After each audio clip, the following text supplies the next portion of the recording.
banyak orang-orang yang mengatasnamakan zuhud apa segala macam, tapi mereka itu sebetulnya bergantung kepada orang lain kayak gitu. Kayak ceritanya siapa? Imam Ahmad, ketika ada murid-muridnya yang mau berangkat haji, itu dicek oleh beliau kesiapannya. Santri-santrinya itu dikumpulkan, dicek semuanya apa yang sudah dipersiapkan. Ternyata ada salah satu muridnya yang mau berangkat haji tapi tidak menyiapkan apa-apa. Ketika ditanya, mana bekalmu? Dia bilang katanya, atawakkalu ala Allah. Saya bertawakal kepada Allah. Kan bagus, bertawakal kepada Allah. Maka kata Imam Ahmad, kamu itu bukan bertawakal kepada Allah, tapi bertawakal kepada teman-temanmu. Kalau misalkan mau tawakal kepada Allah, jalan sendirian, jangan bareng sama teman-teman. Ini kan berarti seterusnya menjadi memanfaatkan yang lain.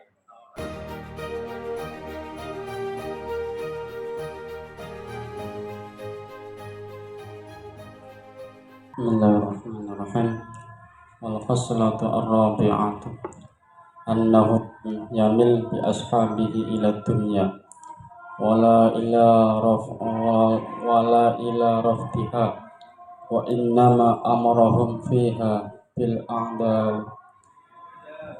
i'tidal wa qala khairukum man lam yartruk dunyahu wa akhiratihi wala akhiratahu lidunyahu walakin khairukum man akhadha min hadhihi wa hadhihi wa hadha sahihun lianna al-intiqa'i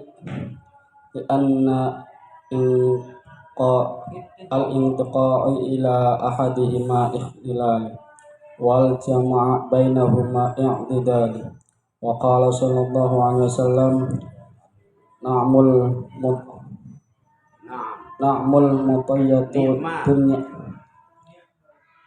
ni'mal mutayyatu dunya fartaqiluha tuballighukum akhirah wa innama kadzalik li'anna minha yatazaddadu mar'u wa akhirih wa yastaghfiru fiha min ta'atihi wa inna lahu la yakhlu tarikuha man ayyakuna mahruman muta'an aw marhuman mura'a wa huwa fil awwali kullu wa fil thaniyat mustadallu.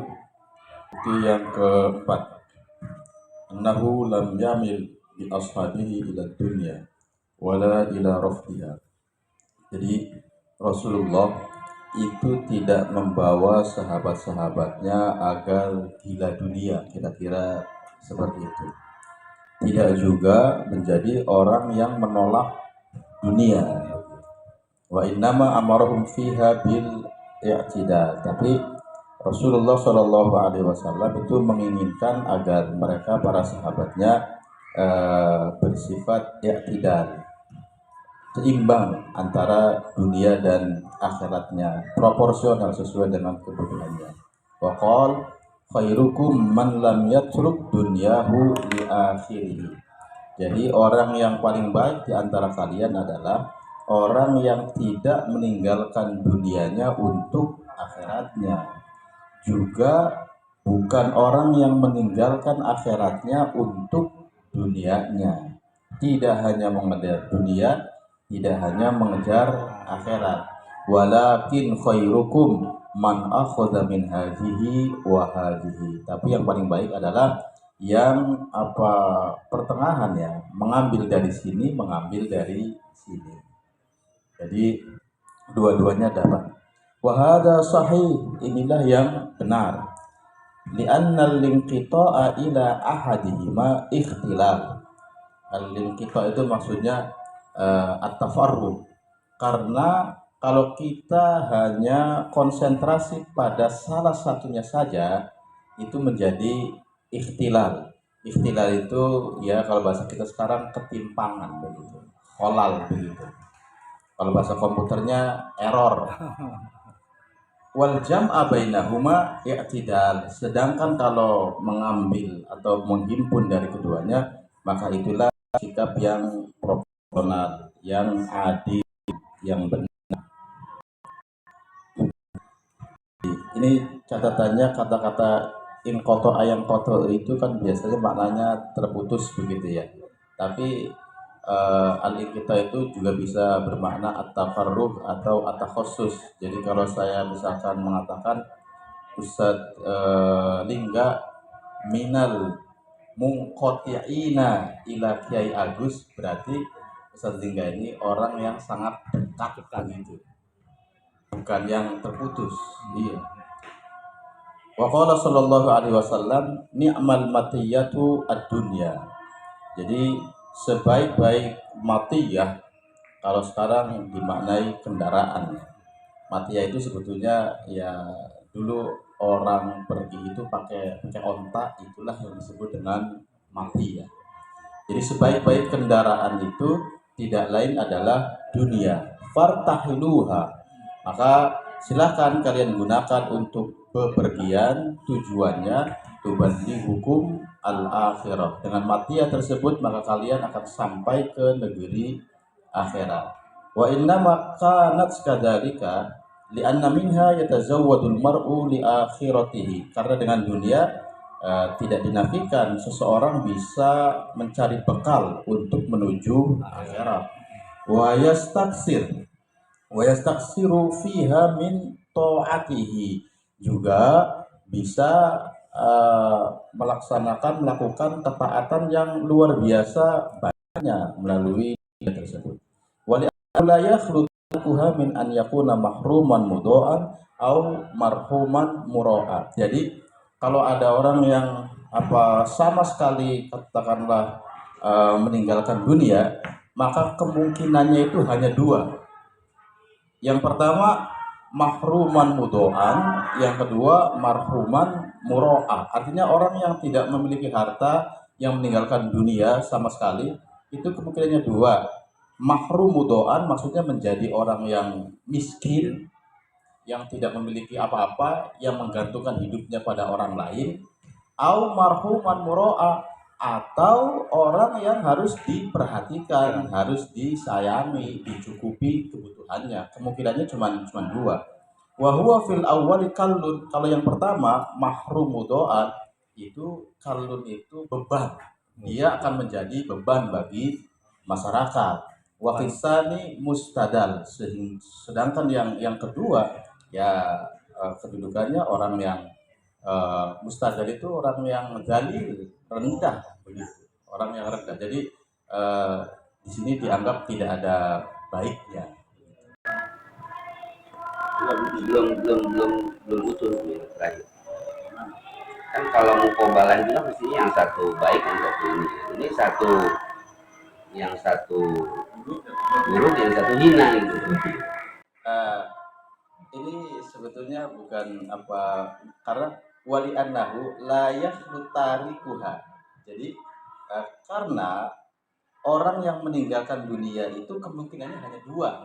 Dua-duanya ini maksudnya sesuatu yang buruk gitu. Jadi kalau tidak miskin ya dia akan kasihani, seperti misalkan orang cacat atau macam yang nggak bisa bekerja kan berarti harus dicukupi. Gitu. Kalau misalkan dia sehat tapi nggak bekerja, nggak mencari dunia, otomatis kan dia akan mengadakan tangan. Jadi dua-duanya itu kondisinya tidak baik. Atau ditarik ke dunia ya. Artinya orang yang meninggalkan dunia sama sekali. Arti gambaran untuk orang ada juga yang tidak ikhtiar. Yang banyak dikritik oleh misalkan Jauzi dalam iblis itu, banyak orang-orang yang mengatasnamakan zuhud segala macam, tapi mereka itu sebetulnya bergantung kepada orang lain kayak gitu. Kayak ceritanya Imam Ahmad ketika ada murid-muridnya yang mau berangkat haji, itu dicek oleh beliau kesiapannya. Santri-santrinya itu dikumpulkan, dicek semuanya apa yang sudah dipersiapkan. Ternyata ada salah satu muridnya yang mau berangkat haji tapi tidak menyiapkan Apa-apa. apa-apa.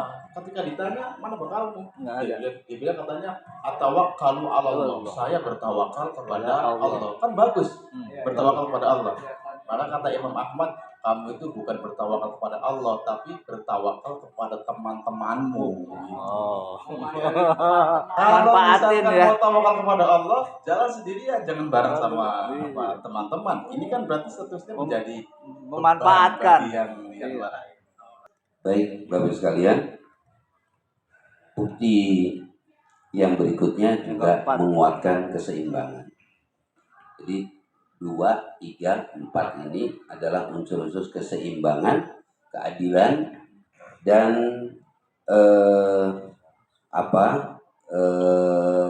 kedudukan baginda Nabi dalam perbuatannya yang selalu berada di pertengahan, tidak ekstrim kanan, tidak ekstrim kiri. Adapun yang keempat ini, inilah yang perlu dipahami tentang konsep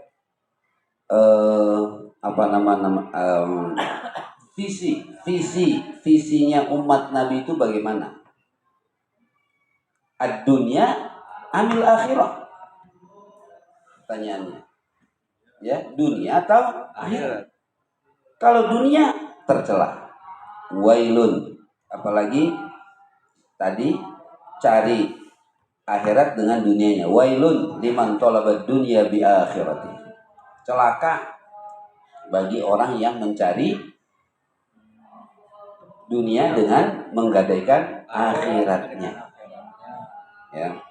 Nah, kemudian sebaik-baiknya adalah yang pertengahan. Ya, memanfaatkan dunia untuk mencari bekal di akhiratnya. Ad-dunya mazra'atul akhirah. Dunia itu lahan sawahnya akhirat. Maka ketika diberikan kesempatan kita untuk bercocok tanam di dunia ini, maka tanamlah sebanyak-banyaknya agar hasilnya nanti itu panen di akhiratnya. Khairukum man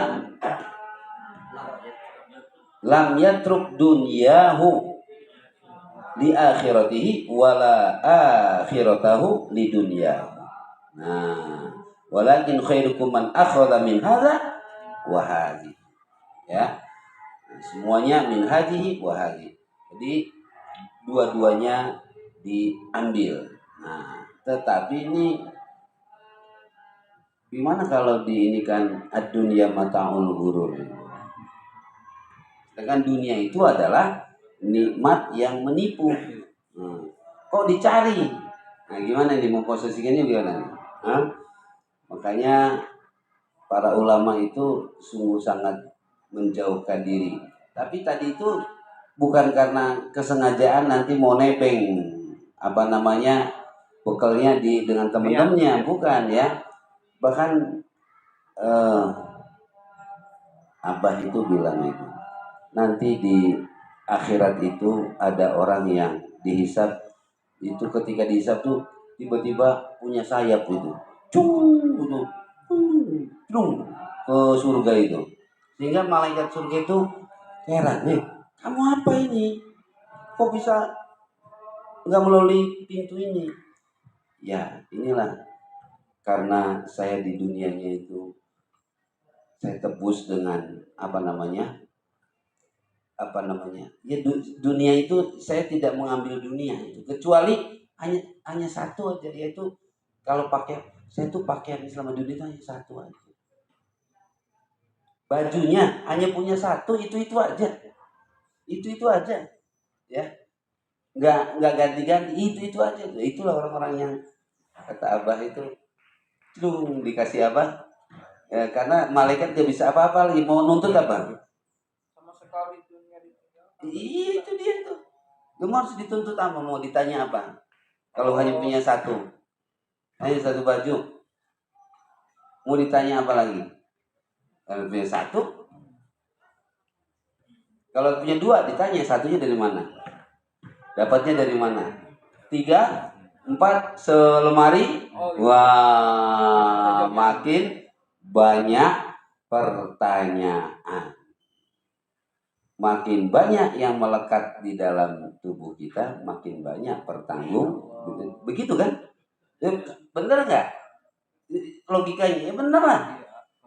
Kan summalatus alunna yauma idzin anin naim. Ini kedipan mata aja nih ditanya loh. Ini kan nikmat nggak kita mengedip ini nih? Ditanya ini, ya kan? Nah oleh karena itu, bapak sekalian, sebetulnya sih tetap akhirat itu lebih penting. Suka nggak suka kan? Loh, bagaimana kita ini? Kita jelas ini kan nanti pulangnya ke akhirat itu. Nah, barangkali kaidahnya untuk dunia ini secukupnya saja, tapi untuk akhiratnya harus kita siapkan sebanyak-banyaknya. Gitu kira-kira, ya kan? Kalau untuk urusan dunia ini secukupnya saja, ya. Tapi untuk akhirat, ayo sebanyak-banyaknya untuk mengumpulkan bekal di akhirat. Nah, inilah spiritualis atau suasana spiritual yang harus dibangun oleh guru kepada anak-anaknya, santri-santrianya, menerapkan prinsip keseimbangan, prinsip pertengahan, moderasi, dan juga visi yang jauh, yaitu visi akhirat.